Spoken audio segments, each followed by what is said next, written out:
Should all insurance companies be mandated to include therapy in its coverage? You know what they say about good things. At some point, they must end. I need you to relax. We still got 2 more episodes in the season. So when we talk about endings, we're referring to the end of some of our relationships, because sometimes things just don't work out. The Gapseed Room unpacks different stages of breakups. This is episode 8. It's giving baggage. Everyone has them. Some call them deal breakers, others call them red flags. We just want to know, what's the breaking point that makes you want to end a relationship? When you feel as though that you're sending a message or you're trying to make contact with the person and you feel as though it's a problem, I think if you feel that anxiety or those butterflies in the pits in your stomach, I think you get a inclination of like, hey, I don't get the butterflies being excited to hear from you. I'm now worried about a problem when we do reach out or if I do reach out. When you wake up in the morning and wish you were with somebody else.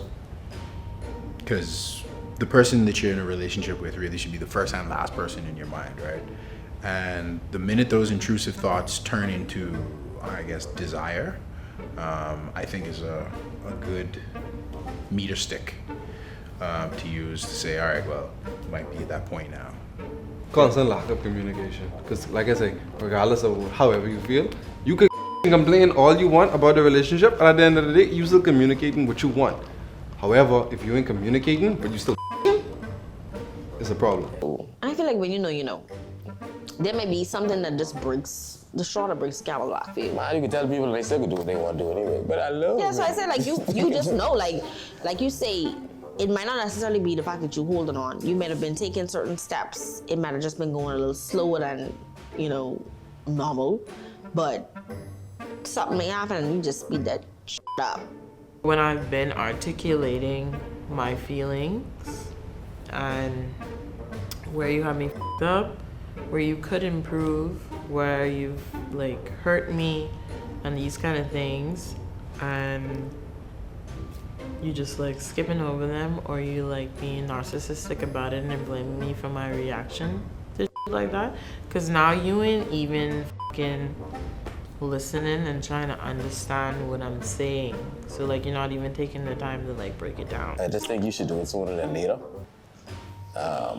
The more you tag on, then you can start to drag yourself down in the process. So if it's them and not you, or you and not them, I just think you need to end it. I think the best way to end any situation is to do it right away.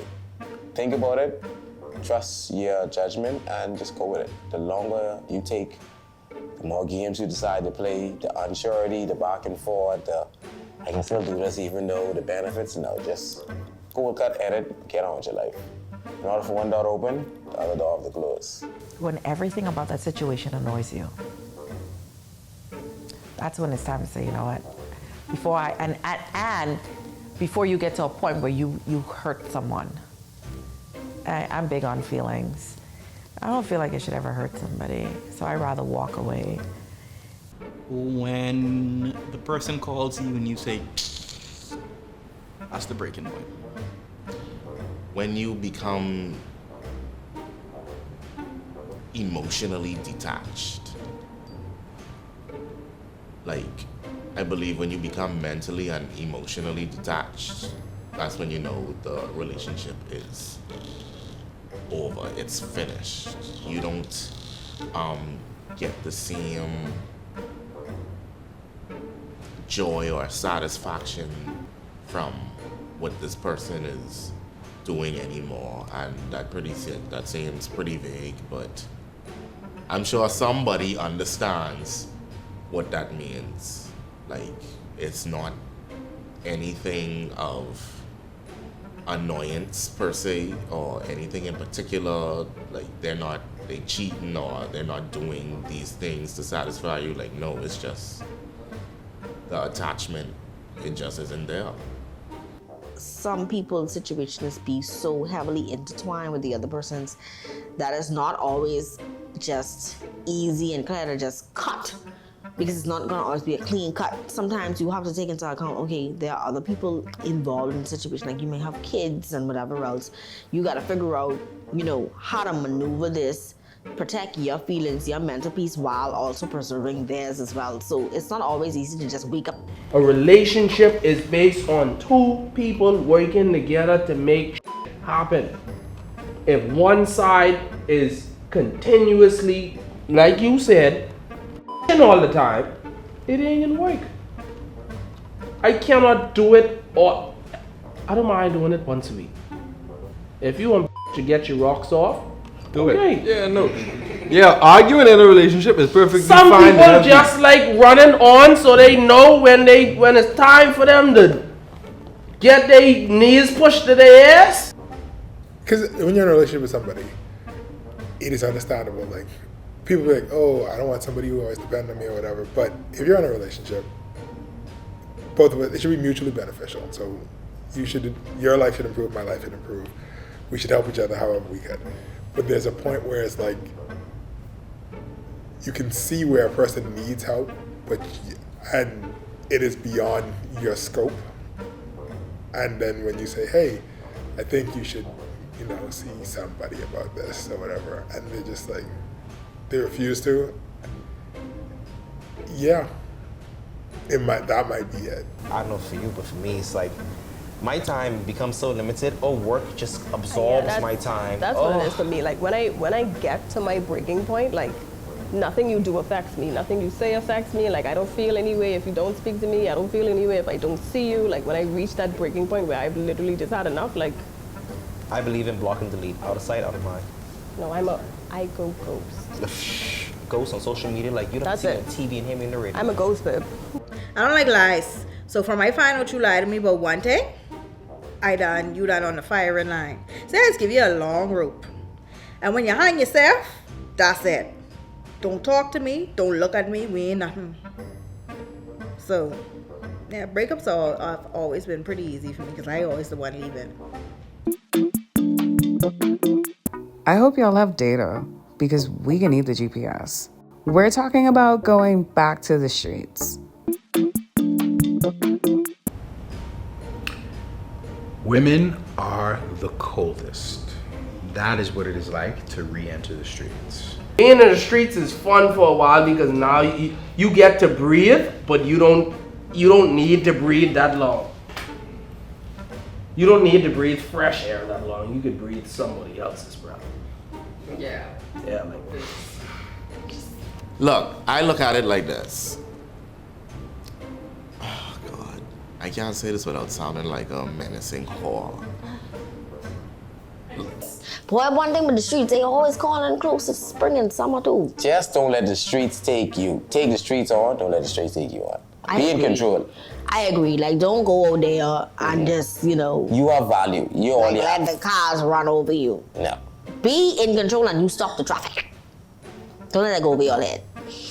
Entering the streets is just so funny because it's like a weird experience. Like, seriously. It's a weird experience because it's like, sometimes we do carry like the expectations of what we had before into the streets. But it really depends on what you're going out in the streets looking for. That feels so good for such a short period of time. Literally 2.5 weeks. Yeah, because you at a point where like I get you don't have that person at home anymore. You don't got the responsibility of having to deal with somebody, but it also sucks. I wouldn't even say the responsibility. When I say the responsibility, I mean not really the negative sides of having a responsibility of something, but it's like, boy, I ain't got nobody to be like, oh, baby, what you want to eat tonight? If you pray about it and the Lord is just like, reclaim your time, then reclaim your time. It is indeed hard to re-enter the streets because no one wants to hear, well, me and my ex used to, and I had this story with my ex. No one wants to hear that. So re-entering the streets after a relationship is rather difficult. But again, if you have good friends, good family, people around you, they can guide you on, hey, listen, you kind of wild and you probably shouldn't do that. And then because you've been in, especially if it was a long-term relationship, you could kind of see things from the beginning and be like, yeah, but I ain't dealing with that because this gal just want to call me on the drive home from work and I really don't want to be talking at that time. So I'm going to lock this off right here. Being in the streets seem fun For so long. Like you say, 2 weeks. Two and a half And weeks. 3. Yeah, 3 if you're lucky. 3 to catch yourself. Yeah. But other than that, you really no like straight up like after maybe that 3rd week going on to the month after you've been in something like real tough, you'd be like, like I need to get out of the streets. I always been on the streets. Always, never left. The streets always loyal to me. I loyal to the streets, baby. Backup generator. Depending on the type of person that you are, it comes with a little bit of a fanfare. It's almost like, damn, he's free. So let's play ball, let's see what happens. You learn very, very quickly who's interested in you and who isn't. I mean, if we can be frank, I think women play on men's vulnerability after a breakup in the same way that like men play on women's vulnerability after a breakup. Women just all of a sudden they'd be like, oh, you and so ain't together no more? I'm so sorry to hear that. You need anything? And then it starts from there. If you go back to the streets, go back to the streets. But do it quietly. You can't go out back to the streets too loud. Then you can look stupid when you go back to the person. So you have to go to the streets quietly. So when you go back to them, it's not a surprise, you know? Only like your immediate friends know what you was doing, but the general public, you know? A soft launch to the street. Yeah, like, why y'all just gotta go back to the streets so loud? Okay, like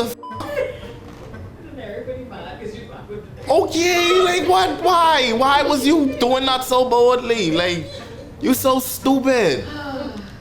Weak in the knees. Stand up! Stand up! Think about what you're going out in the streets for. You know what I mean? Are you just going out there to Or are you just going out there to pretend like you're healed and, you know, you're ready to enter back into something else? Or are you genuinely going out there to turn a street dog into a housewife? Like, really what you going out there for? But to answer your question, it's a hard and scary process, bro. Like, I'm scared of the streets. When it's time to reintroduce yourself is when you have healed, when you have gone through a process of real, what's the word I want to say? I want to say almost like a refining process. You know, like when you have gold and you gotta put that through the fire and you gotta keep knocking at that until that comes out. Yeah, that's when it's time. And when you do come out into the public, you look different. You gotta come out of it different. You can't be doing the same thing. You can't be in the same places. You can't be hanging with the same people.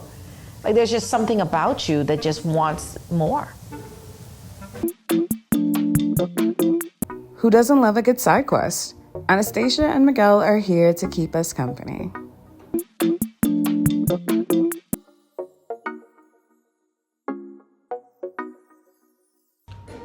Oh no, you giving me that back?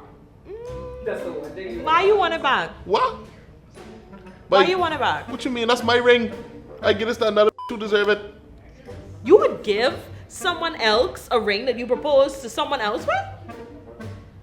You think I ain't trying to show off this ring to everybody else? Miguel, no. What you mean? No. I must go rebuy a new ring for a new yacht? Yes. Y'all better get the from right. Y'all better stop talking. Miguel, if you and I started dating and for your birthday I gave you a pair of shoes. Right. And come to find out I had already given those pair of shoes to my old nigga. How would you feel? You know what? You give me a new pair, the same shoes with the nigga. Shoes and a ring is two different things. No. I mean, shoes and rings are two different things. I am taking my ring back. And if you don't give me my ring back, I take in the finger with your ring. Ooh. Maybe don't call him.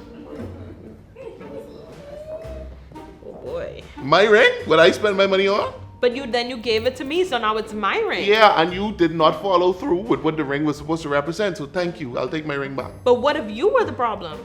If I was the problem, then you keep the ring. But if you was the problem, I take my ring. So whoever is the problem Yes. must give. Depends on what it is. If you're the problem, you give the ring If back. I If the they were the problem, problem, you get to keep the If ring. I is the problem, if I will leave you, I'm leaving here with can do- something. You can keep the ring. I'm leaving here with If something. I is the problem, I'm if sorry. I leave you, What? you can keep the ring. You do whatever you want to do.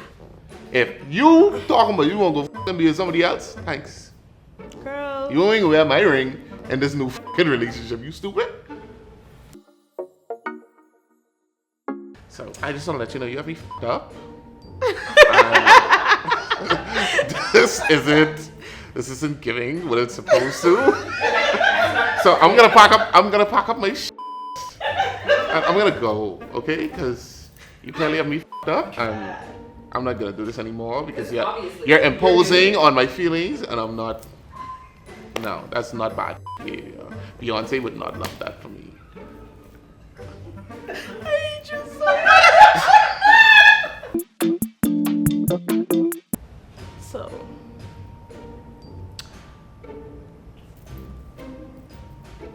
We're not gonna do this anymore.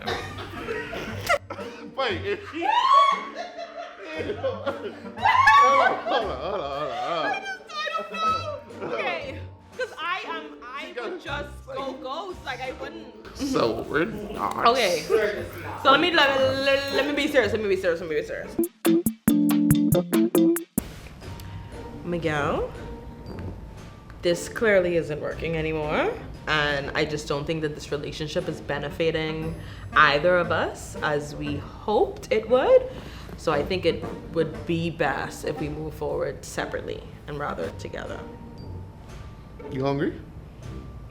What? You have gas? What? You need to get some food? What the what? I don't know what you're talking about because you're probably hungry or something because I ain't getting no help. But I am. So Okay. do well. Where we going? Where we going? I gotta go. Get GTG. I guess it's time for a change. Let's unpack the healing journey. These are very emotional questions. I'm not that much of an emotional person. Do you think that people are too healed in this day and age? I don't think so. I think healing is very important. It's needed, but I think it's important. I don't think it's just needed. Like, I think it's important. And I say that because there are a lot of things and there are a lot of terrible things that happen simply because people are still suffering from whatever it is that hurt them. Mhm. Healing is very important. Like, I wish people would take the time to just sit down and say, hey, let me just deal with this right quick and then let me come back. No, and I definitely agree with you too. But I think on a double-edged sword end is that you become so healed and you know what it is that you want out of life, and you realize that you get a chance to look around that's not offered around here. We're hitting hard. The healing journey is probably the wildest journey you will ever go on because it's just a constant uphill, downhill. Like, it's a constant, so like, you go up here like, oh, I deserve this, I know this, I know I'm what I know what I deserve, I know what I'm worth, I know what I'm supposed to be dealing with, and then you go downhill like, oh, but I miss this person and what they brought to my life and the memories and stuff, and then you go up and like, no, they don't deserve me because they took advantage of this and that, and then you just, it's like a constant up and down fucking hill, and I hate it, but very necessary. So I wish people would take those steps in actually healing, because I feel like a lot of people don't. A lot of people like suppress their emotions and act like, oh, I'm over it, f this person, but they don't actually feel what they need to feel until it's felt. Taking as much time as you need to come to terms with the fact that this is the type of person that I am now, and this is the type of person that I'm working towards being. Yeah. Now, the problem that a lot of people, not even just Bahamians, everywhere in the world, face now is that we are in the process of healing. We see progress. So we think that, hey, I'm ready for this, that, and the next. Yeah. The healing journey is terrible. I don't think people talk about that part about it. so much. It's like we always like to highlight when we're healed. Oh, I love this life now. This is what I have going on. No, tell me about what it was like getting there. It is hell healing. Healing is painful. Like, I don't think a lot of people understand that. And that's why people take so long to heal sometimes, because it hurts. The healing journey takes time. You got to do whatever it takes for you to heal from that, whether it means you got to get away, whether it means you got to lean more into your family, lean more into your friends, whether it means you got to cut off communication with that person. Whatever it is, you got to do what works for you, and no one can tell you that this is the right way to handle that, because no one was in that relationship with you besides you and that person. It takes time. I think men should heal. I think men need to know that they should heal. I think men need to know that it's okay to seek professional help if they don't know the way to heal. It's okay to go and talk to somebody. You ain't gotta tell your whole family or your friends. You could go do that in private. That's you. Some That's people you just taking need care to- of yourself. I So don't it's know, like, though. I okay. don't feel like there's a such thing as too healed. Like, I know what I want, and I should be able to have that. And if you can't offer that to me, then Now, out of the options, that's the Thank that's the you. dating Next. cesspit of Nassau, Bahamas, or even the Bahamas. see, that's the problem. Y'all think too small. Y'all only trying to date in the Bahamas. I know for sure my soulmate is not in the Bahamas, so holla. That's really what the problem is. You have to remember at the end of the day, you healing for you. And you healing to improve yourself and your quality of life, and just like, you know, your movement forward. So like, you really got to take the time to do that and not be ashamed of it. Like, there is no shame in emotions and feeling them, babe. Like, and I wish y'all would stop acting like it's like, oh, you're so sensitive kind of thing. Because no, everyone is sensitive. Y'all just act like y'all ain't. And y'all is to be the persons out there who ain't healed. And y'all bleeding on all kind of people who ain't do to y'all. And then they could bleed on other people because you bled on them. So now it's like a domino effect of that. So I reach a certain level ground to where you could say, I'm willing to give myself to this person, and I'm willing to work on the that I have and understand that they do has zero correlation to what I've been through. That was, the healing journey has been something. But oh boy, when you get over that, you're a brand new person. I think everybody needs time to heal. When you come out of a relationship, you need time to heal before you get into the next one, because you possibly may be the problem. But everybody needs time to heal. It's just so that you could drop that dead weight and things that kind of held you back. You know, when people talk about, oh, I over it. No, sweetheart, if you gotta say you over somebody, you ain't over that. But yeah, healing is it's a real thing, and we do not heal as a people. We move on and we suppress, and when that come back up, ah, boy. And we don't talk about it, but it's something that should be brought up in conversation. Healing hurts. And I don't agree with just highlighting, like I said, just highlighting the end of the journey. Like when you're there, you've reached that official zen or whatever space you want to be mentally and emotionally and all that stuff. Like, what was the hell you gone through? Because I still going through mine. It's a lot of work. It's a lot of work. You'd be surprised at things that you internalize. I was pretty surprised. I mean, there were things in my head that like I had not thought about in so long and had not realized the consequences linked to those things and sort of burying those thoughts. So it's really good to kind of get in your head and let the introspection kind of hurt you a bit, because you're not going to like everything that you find.